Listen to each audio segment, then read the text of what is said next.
first, last name, spell it, and then your title. Alexandria Piland, Alexandria, Piland, Piland, candidate for mayor of Rio Rancho 2026.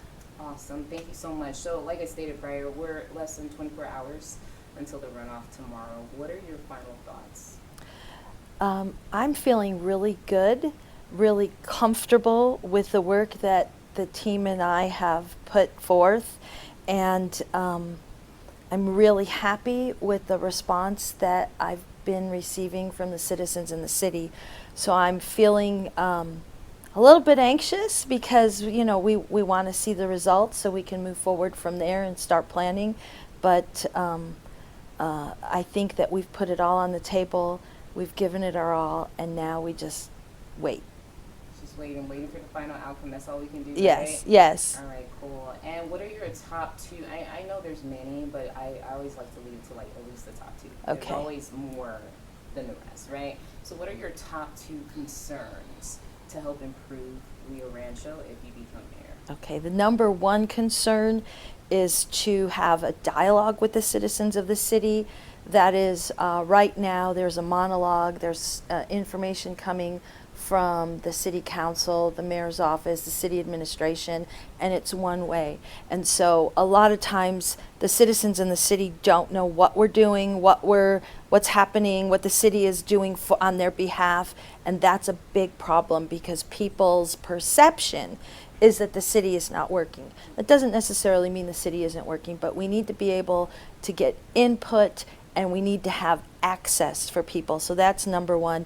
And then of course, number two would be infrastructure. We need to look at that. Those are projects that won't be accomplished right away, that will, it'll be something that we have to work on consistently to make those changes happen, both of those things. Perfect. And then our final question, right? I always ask this to everyone. If you don't win tomorrow, what's next for you? I'm very angry that people in our city, in our county, in our state are hungry. And so one of the things that I have worked on throughout the years is working with the people who are food insecure. Let's just call it what it is, who are hungry. So I will continue to do that to try to help people. And I recently heard that some of the people up in Northern Meadows, and I have to check into this statistic, but what I heard was that 50% of the people up there are receiving some sort of food assistance. And so we want to make sure that we have an easy way for people to go and get that assistance. I also heard of an elderly woman who was not aware that there was senior transportation available to her, so she had to call an Uber to go get food from the food bank. So she can't afford food, but she had to pay for a ride to go get food, and that's tragic. And so those are the things that I will continue to work on. Whatever it is, I know that I will. I'm a lifelong.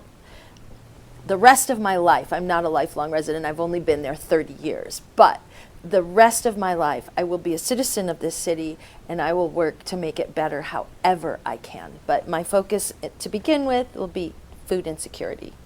That's a big one too. Yeah. Yeah, definitely. Yeah. And that was our final question, but I like to leave it to you guys as well. Pat, you have any questions? I think so.